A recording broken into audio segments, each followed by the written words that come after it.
بسم الله الرحمن الرحيم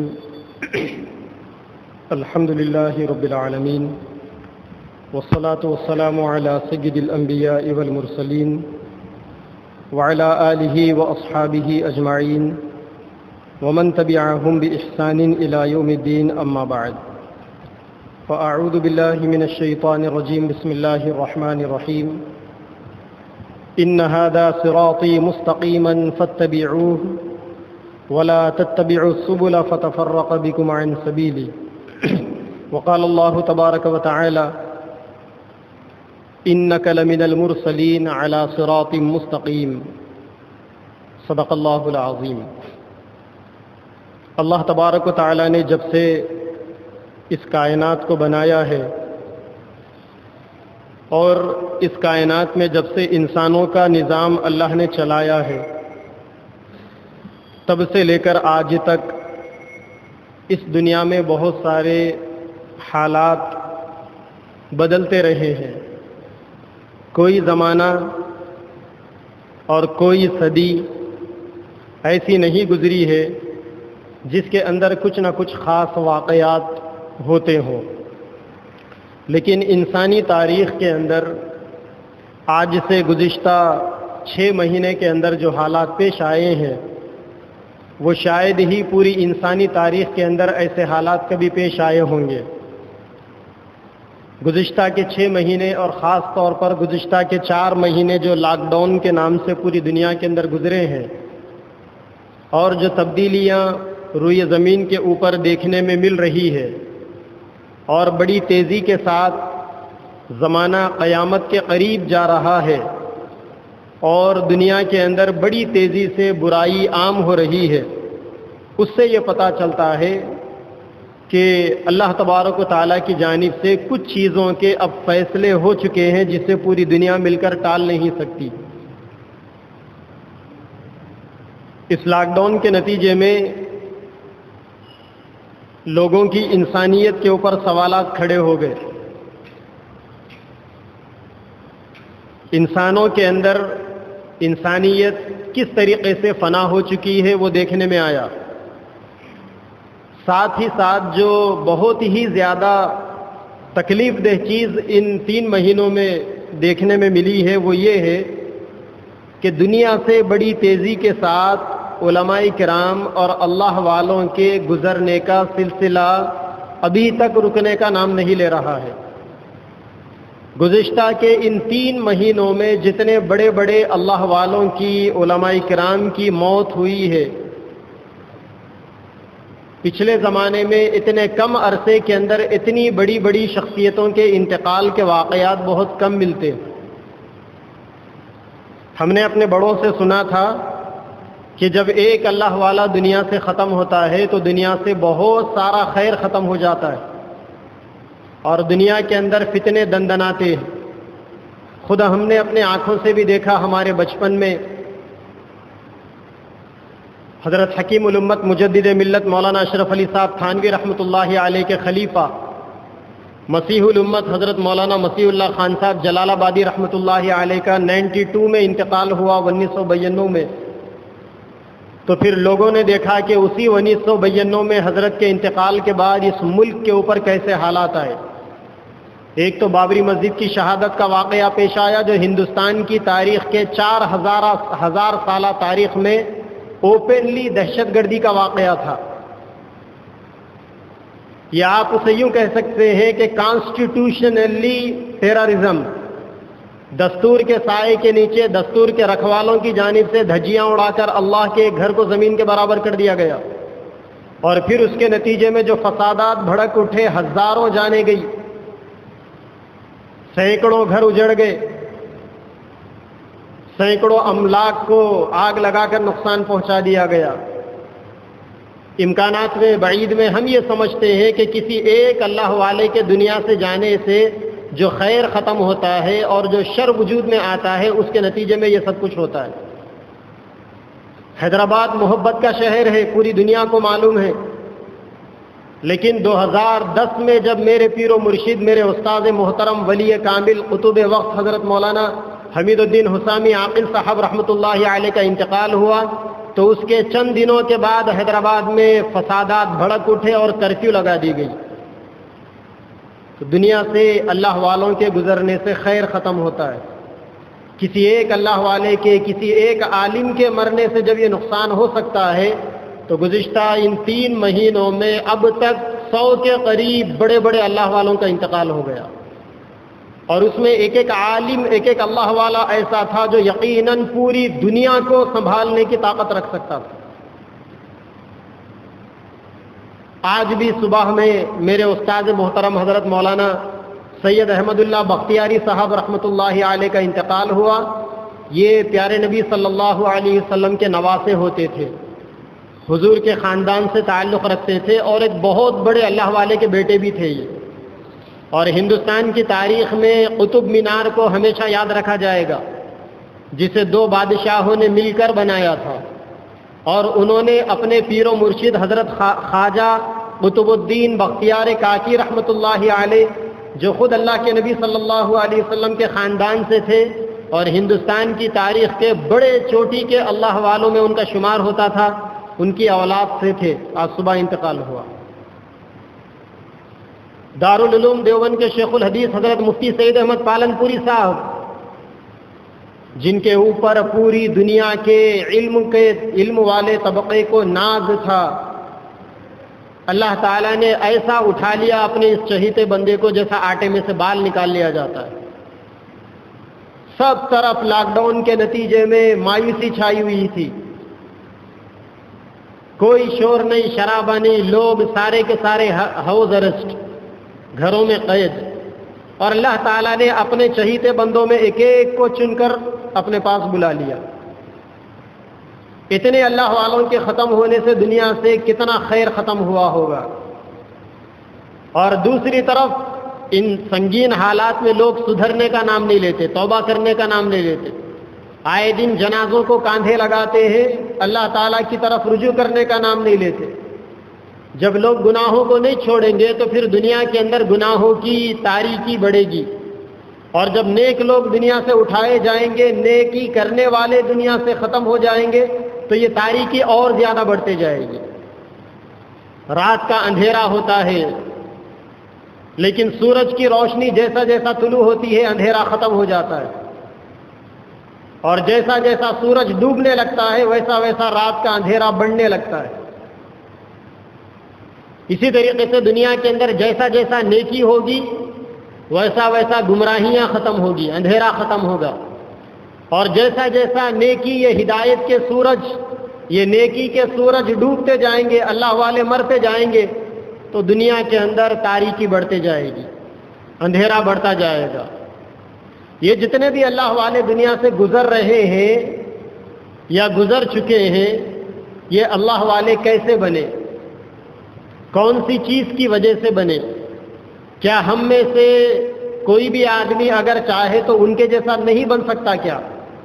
اللہ تبارک و تعالیٰ نے دنیا کے اندر نیکی کسی ایک انسان کے اوپر ختم نہیں کر دی.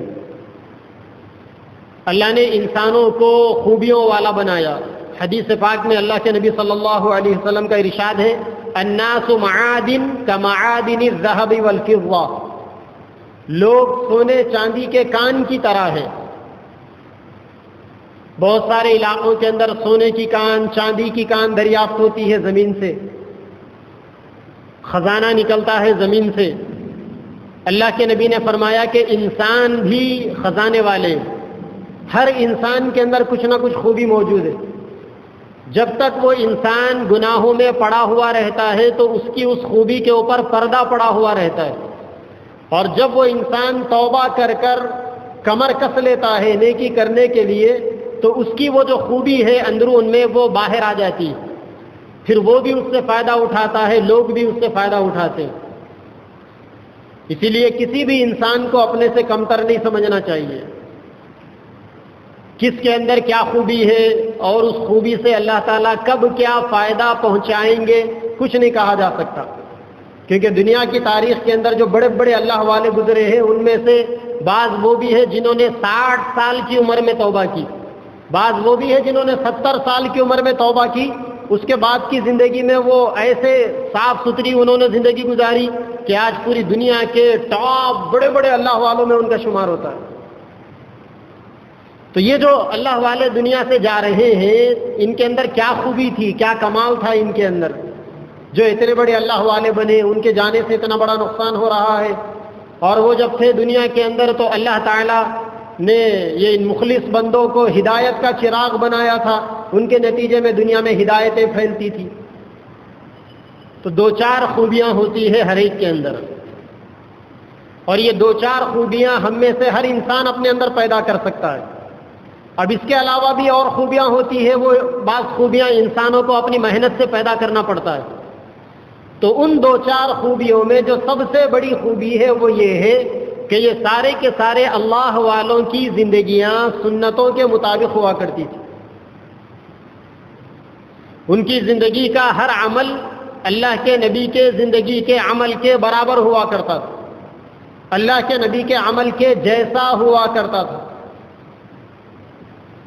سونا جاگنا، اٹھنا بیٹھنا، کھانا پینا، لوگوں میں رہنا، تنہائی میں رہنا، عبادتیں، معاشرتیں، اخلاق، معاملات، عقائد، ساری چیزوں میں وہ اللہ کے نبی جیسے، ان کی نقل اتارنے والے. کیونکہ اللہ تبارک و تعالیٰ نے پیارے نبی صلی اللہ علیہ وسلم کو اپنا محبوب، اپنا چہیتا بنایا، رحمت للعالمین بنایا. جب اللہ کے نبی اللہ کے چہیتے ہیں تو اللہ تعالیٰ اپنے چہیتے کو وہی چیز دیتے ہیں جو چیز اللہ تعالیٰ کو بہت زیادہ پسند ہوتی. اور اللہ تعالیٰ نے پیارے نبی صلی اللہ علیہ وسلم کو وہ طریقے سکھائے زندگی گزارنے کے جو طریقے اللہ تبارک و تعالیٰ کو بہت زیادہ پسند تھے. اسے سنت کہتے ہیں، اللہ کے نبی کی سنتیں. اسی لیے اللہ نے فرمایا انک لمن المرسلین، اے نبی صلی اللہ علیہ وسلم آپ پیغمبر ہیں، علی صراط مستقیم، سیدھے راستے پر چلنے والے. ایک جگہ پر فرمایا ان ھذا صراطی مستقیما فاتبعوہ، کہ میرا یہ جو طریقہ ہے، نبی کی جو سنتیں ہیں، نبی کا جو لائف اسٹائل ہے، نبی کی زندگی گزارنے کا جو طور طریقہ ہے وہ سیدھا طور طریقہ ہے، اسی پر چلنا چاہیے لوگوں کو. نبی جب اللہ تبارک و تعالیٰ کے چہیتے ہیں تو جو بندہ اللہ تبارک و تعالیٰ کا چہیتا بننا چاہتا ہے وہ نبی کے طریقوں پر عمل کرنا شروع کر دے. بہت سارے لوگ نماز پڑھتے ہیں، نیک کام کرتے ہیں، گناہ بھی ہو جاتا ہے، گناہ انسان سے ہی ہوتے ہیں.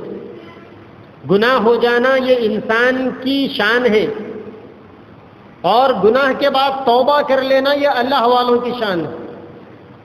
ہر انسان سے گناہ ہوتا ہے، رات میں گناہ کر لیا، صبح توبہ کر لو. اسی لیے اللہ والے فرماتے ہیں کہ روزانہ جب بستر پر جاؤ سونے کے لیے تو دن بھر کے اعمال کو یاد کرو. اگر کوئی نیکی ہو گئی تھی تو اللہ کا شکر ادا کرو، اور اگر کوئی گناہ ہو گیا تھا تو توبہ کر کے سو جاؤ. کیونکہ بہت سارے وہ بھی ہوتے ہیں جو رات میں سوتے ہیں، پھر صبح میں ان کو اٹھنے کی نوبت نہیں آتی، مہلت نہیں ملتی. رات کا سونا ان کے لیے ہمیشہ کے سونے کا ذریعہ بن جاتا ہے. اگر انسان رات میں گناہوں سے توبہ کر کر سو جائے گا، مر بھی اگر گیا تو گناہوں سے پاک ہو کر مرے گا. اسی لیے باوضو سونا چاہیے، سنت ہے اللہ کے نبی صلی اللہ علیہ وسلم کی. حدیث میں ہے کہ جو انسان باوضو سوتا ہے اس حال میں اگر مر گیا تو اس کو شہادت کا درجہ ملے گا، شہادت کی موت آئے گی. اور جو لوگ رات میں باوضو سوتے ہیں فرشتے ان کی حفاظت کرتے ہیں. بہت ساری مرتبہ انسان سویا ہوا ہوتا ہے، کبھی سانپ آ کر کاٹ دیا، کبھی بچھو آ کر کاٹ دیا، کبھی کوئی زہریلا جانور آ کر اس کو اپنا نشانہ بنا دیا.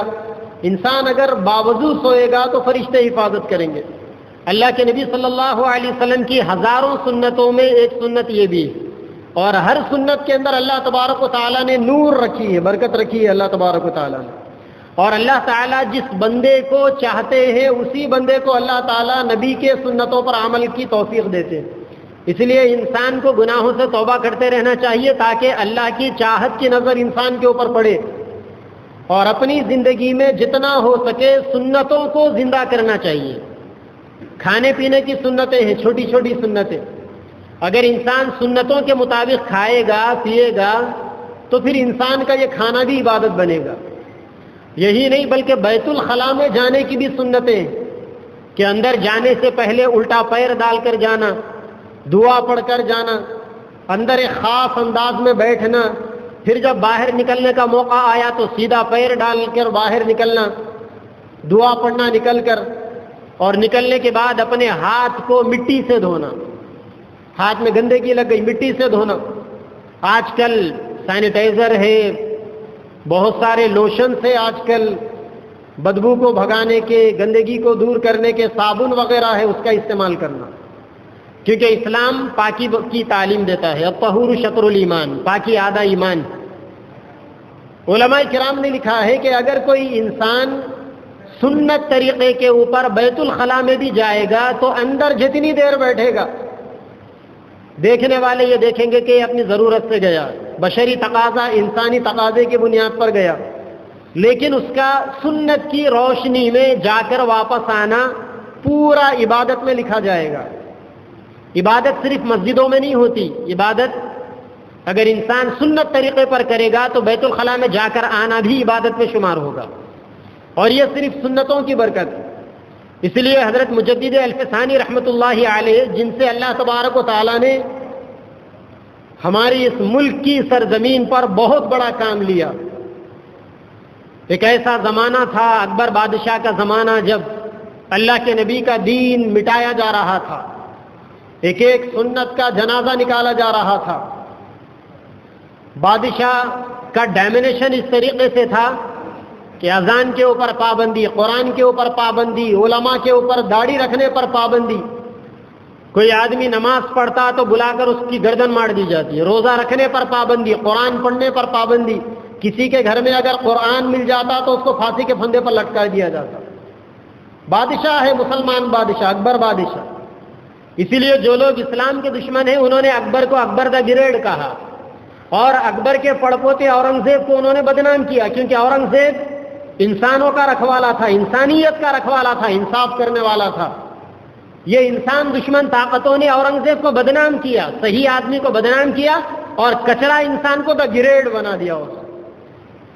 اس کی زندگی کے اندر گریڈ والے اعمال کیا تھے؟ یہی تھے۔ اسلام کا دشمن تھا، اللہ کا دشمن تھا، اللہ والوں کا دشمن تھا، نبی کی سنتوں کا دشمن تھا۔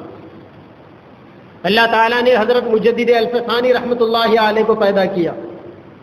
مجدد صاحب کے ذریعے سے اللہ تعالیٰ نے وہ کام لیا کہ اگر مجدد صاحب اس زمانے میں پیدا نہیں ہوتے تو یقیناً آج آدھی دنیا سے زیادہ پر اسلام کا نام و نشان باقی نہیں رہتا۔ اور آج ہمارے ملک کے اندر یہ جو بہار ہے اسلام کی، یہ صرف اور صرف حضرت مجدد الفسانی رحمۃ اللہ علیہ کے ذریعے سے اللہ تعالیٰ نے دنیا کے اندر اس بہار کو باقی رکھا۔ مجدد الفسانی رحمۃ اللہ علیہ فرماتے ہیں کہ بڑی بڑی کرامتوں سے بہتر میرے نزدیک یہ ہے کہ انسان دوپہر کا کھانا کھانے کے بعد قیلولے کی نیت سے 10 منٹ آرام کر لے، یہ میرے نزدیک بڑی بڑی کرامتوں سے بہتر ہے۔ انہوں نے اللہ کے نبی کی سنتوں کو اور سنتوں والی زندگی کو سامنے رکھ کر لوگوں کی تربیت کی۔ پھر ایک ایسا دور بھی آیا کہ اللہ کے نبی کی ایک ایک سنت زندہ ہوئی۔ اللہ کے نبی صلی اللہ علیہ وسلم کا پاکیزہ ارشاد ہے، من احیا سنتی عند فساد امتی فلہ اجر 100 شہید، کہ امت میں فساد کے زمانے میں، فتنے کے زمانے میں جو انسان میری ایک سنت کو زندہ کرے گا، اللہ تبارک و تعالیٰ اس کو 100 شہیدوں کا ثواب دیں گے۔ نبی کی ایک سنت کو زندہ کرنا 100 شہیدوں کا ثواب ملے گا۔ اور جو انسان نبی کی ساری سنتوں پر عمل کرتا ہے پھر کیا ہوتا ہے؟ وہ انسان سراپا خیر و برکت بن جاتا ہے۔ ایسے لوگ اگر کسی گھر کے اندر بھی داخل ہو جائیں تو برکتیں ہی برکتیں آتی ہیں۔ ایسے لوگ اگر کسی علاقے کے اندر چلے جائیں تو اللہ کی رحمت اس طرف متوجہ ہوتی ہے اور سارا علاقہ ان کے فیض سے مستفید ہوتا ہے۔ یہ برکت ہے سنتوں کی۔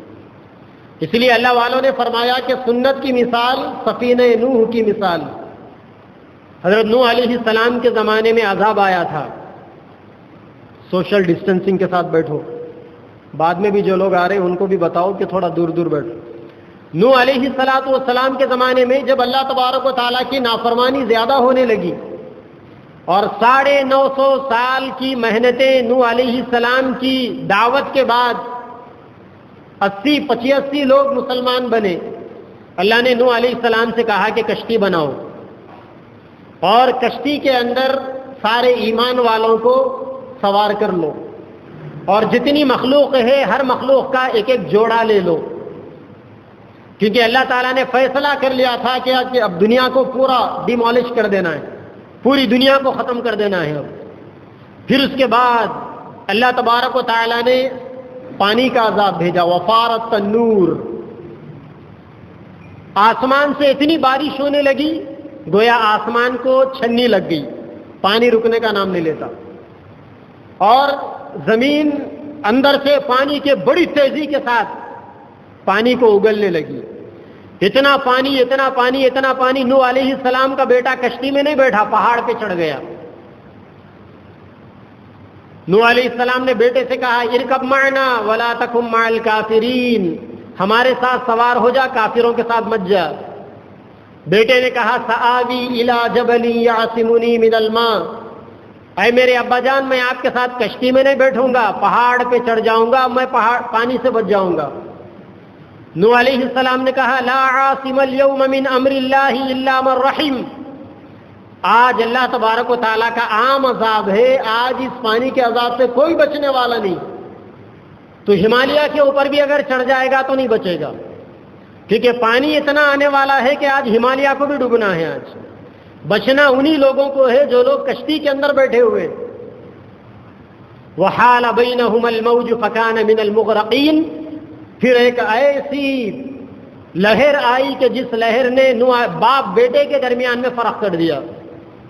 نوح علیہ السلام کی کشتی ایک طرف کو چلے گی، بیٹا ڈوب گیا. علماء کرام نے فرمایا کہ نبی پاک صلی اللہ علیہ وسلم کی سنتیں یہ نوح علیہ السلام کے کشتی کے مانند، جس طریقے سے جو آدمی کشتی میں سوار ہو گیا بچ گیا، اسی طریقے سے جو آدمی اپنی سنتوں کے اپنی زندگی میں اللہ کے نبی کی سنتوں پر عمل کرے گا وہ بچ جائے گا، فتنوں سے بچ جائے گا، اللہ کے عذاب سے بچ جائے گا، دنیا میں بھی بچے گا، آخرت میں بھی بچے گا. اسی لیے آج دنیا کے اندر علماء کے مرنے سے، علماء کے پردہ فرمانے سے جو خیر ختم ہو رہا ہے، اس خیر کو باقی رکھنے کے لیے اب جو خیر ختم ہو گیا وہ تو واپس آنے والا نہیں. دنیا زیادہ اور زیادہ خراب نہ ہو، اگر اس کی فکر اگر ہم میں سے کسی کو ہے تو اللہ کے نبی کی سنتوں پر عمل کرنا شروع کرے. علماء کرام نے چھوٹی چھوٹی کتابیں لکھی سنت نبوی کے نام سے، پیارے نبی صلی اللہ علیہ وسلم کی سنتوں کے نام سے، سنتوں کی خوشبو کے نام سے چھوٹی چھوٹی کتابیں. ان کتابوں کو لے کر عمل کر کر اپنی زندگیوں کو سنتوں کا گلدستہ بنائیں. اور جس آدمی کی زندگی میں جتنا زیادہ سنتوں کا جذبہ ہوگا اللہ تعالیٰ اس انسان کو اتنا زیادہ نوازیں گے. 4 فائدے تو اللہ تبارک و تعالیٰ امیڈیٹلی دے دیں گے اس کو. سنتوں پر عمل کرنے والے کو 4 فائدے نقد ملیں گے. پہلا فائدہ، نیک لوگوں کے دلوں میں اللہ اس کی محبت ڈالیں گے. دوسرا فائدہ، پاپی لوگوں کے دلوں میں اللہ تعالیٰ اس کی ہیبت ڈالیں گے، گنہگار لوگ اس سے ڈریں گے. ایک سنتوں پر عمل کرنے والا اگر ہوگا اور پوری دنیا پاپیوں کی ہوگی تو اللہ تعالیٰ پوری دنیا کے دلوں پر اس کی ہیبت ڈالیں گے، پوری دنیا کے دلوں پر اس کی ہیبت ڈالیں گے. حضرت خالد بن ولید رضی اللہ تعالیٰ عنہ ایک جنگ میں گئے، آپ اکیلے تھے، آپ کے مقابلے میں 7,000 کا لشکر تھا. نبی کی سنتوں پر عمل کرنے والا اکیلا، نبی کے دشمن 7,000 اکیلے گھس گئے اندر. سینکڑوں کو موت کی نیند سلا کر زندہ واپس آئے. پاسبل ہے یہ؟ سنتوں پر عمل کرنے والوں کے لیے کوئی چیز امپاسبل نہیں ہے، کوئی چیز ناممکن نہیں ہے. اور تیسری چیز وسعت فی الرزق، اللہ تعالیٰ روزی روٹی میں برکت دیں گے. تھوڑا بھی اگر کمائے گا تو سنتوں کی برکتوں سے اللہ تعالیٰ اس کی زندگی میں، اس کی روزی روٹی میں، اس کے عمر میں، اس کے خاندان میں، اس کے گھر میں، اس کے اولاد میں، ہر چیز میں برکت دیں گے. بلکہ وہ جہاں جہاں جائے گا اللہ وہاں بھی برکت دیں گے. اور چوتھی چیز جس کو دنیا کے ہر مسلمان کی سخت ضرورت ہے، دین پر اللہ تبارک و تعالیٰ اس کو ثابت قدم رکھیں گے، استقامت نصیب فرمائیں گے۔ ہر نماز کے اندر مسلمان دعا کرتا ہے، اہدنا الصراط المستقیم، اے اللہ ہمیں سیدھے راستے پر جما دے، چلا دے، استقامت دے ہمیں۔ سنتوں پر عمل کرو، انشاءاللہ دعا نہیں بھی مانگیں گے تو اللہ تبارک و تعالیٰ استقامت دے دیں گے۔ اللہ تبارک و تعالیٰ ساری دنیا کو پیارے نبی صلی اللہ علیہ وسلم کی سنتوں پر عمل کرنے کی توفیق عطا فرمائے۔ انشاءاللہ آئندہ جمعہ سے پیارے نبی صلی اللہ علیہ وسلم کی مختلف سنتوں کے بارے میں، ان سنتوں پر عمل کرنے کے نتیجے میں دین و دنیا کے کیا فائدے ہیں، آج کل میڈیکل سائنس ان سنتوں پر عمل کرنے کے کیا فائدے بتا رہی ہے، بتایا جائے گا۔ آج کل پوری دنیا کے اندر اور پوری دنیا کے میڈیا کے اوپر ایک مسجد کو لے کر واویلا مچ رہا ہے۔ ترکی کے اندر ایک مسجد تھی، مسجد حاجیہ صوفیہ، جسے 1935 کے اندر میوزیم بنا دیا گیا تھا، توپ کاپے میوزیم۔ ترکی کی گورنمنٹ نے فیصلہ کیا کہ یہ جو مسجد جو تقریباً 482 سال تک مسجد تھی اور خلافت عثمانین امپائر کے ختم ہونے کے بعد 1920 کے بعد وہاں پر اللہ والوں کے دشمنوں کی گورنمنٹ بنی، تو انہوں نے ترکی کی سب سے بڑی مسجد کو وہاں کا میوزیم بنا دیا تھا۔ اس مسجد کا نام مسجد حاجیہ صوفیہ تھا، جسے مسجد آیا صوفیہ بھی کہا جاتا تھا۔ بعد میں اس کا نام بدل کر توپ کاپے میوزیم رکھ دیا۔ ابھی 2020 کے اندر، رننگ ایئر کے اندر، یہ چلنے والے سال کے اندر ترکی کی گورنمنٹ نے اعلان کیا کہ ہم اس کو دوبارہ مسجد بنائیں گے۔ یہ پرانی عمارت تھی، تقریباً 1483 سال پرانی۔ یہ جو عمارت ہے، یہ عمارت اللہ کے نبی صلی اللہ علیہ وسلم کے پیدائش سے پہلے بنی تھی۔ یہ عمارت آج 2020 ہے، 537 کے اندر وہ عمارت بنی تھی، اور تقریباً اس عمارت کو بننے میں 177 سال کا عرصہ لگا تھا۔ 177 سال کے بعد 537 کے اندر وہ عمارت بنی، اور سن 1453 کے اندر 1453 سنچری کے اندر خلافت عثمانیہ کے ایک بادشاہ تھے، بڑا نیک دل بادشاہ سلطان محمد فاتح، اس نے اس کو مسجد بنایا تھا۔ 1453 سے لے کر 1935 تک وہ مسجد تھی۔ اس کے بعد سے اب تک وہ میوزیم تھی، توپ کاپے میوزیم۔ وہاں کی سپریم کورٹ نے فیصلہ کیا کہ اب اس کو دوبارہ مسجد بنا دیا جائے۔ پوری دنیا کے اندر واویلا ہو رہا ہے، اور ترکی گورنمنٹ کو ٹارگٹ کیا جا رہا ہے کہ ایک میوزیم کو، جو ورلڈ ہیریٹیج کی جو عمارت ہے، اس کو آپ میوزیم سے بدل کر مسجد نہیں بنا سکتے آپ۔ رشیا جو ترکی کا بہت اچھا بزنس پارٹنر ہے، اچھا دوست ہے، اس نے تو ترکی کو دھمکی دی کہ اگر تم اس کو مسجد بناؤ گے تو ہم تمہارے خلاف کارروائی کریں گے۔ وہاں کی گورنمنٹ کا وہ فیصلہ تھا، اور وہاں کی سپریم کورٹ کا جو ججمنٹ تھا، اگر ہندوستان کے اندر مسلمانوں کی 500 سال پرانی بابری مسجد کے بارے میں یہ فیصلہ آتا ہے کہ وہاں رام مندر بنائی جائے، تو یہاں کی اکثریت کو دیکھ کر، میجارٹی کو دیکھ کر، اگر وہ فیصلہ غلط نہیں کہہ سکتا پورا عالمی میڈیا، تو ترکی کی حاجیہ صوفیہ مسجد کے بارے میں غلط فیصلہ کیسے دے سکتا ہے؟ اور جب اس مسجد کے بارے میں بات آ گئی تو پھر بات آئے گی تلنگانہ گورنمنٹ کی جانب سے سیکریٹریٹ کے اندر موجود 2 مسجدوں کو گرائے جانے کے اوپر۔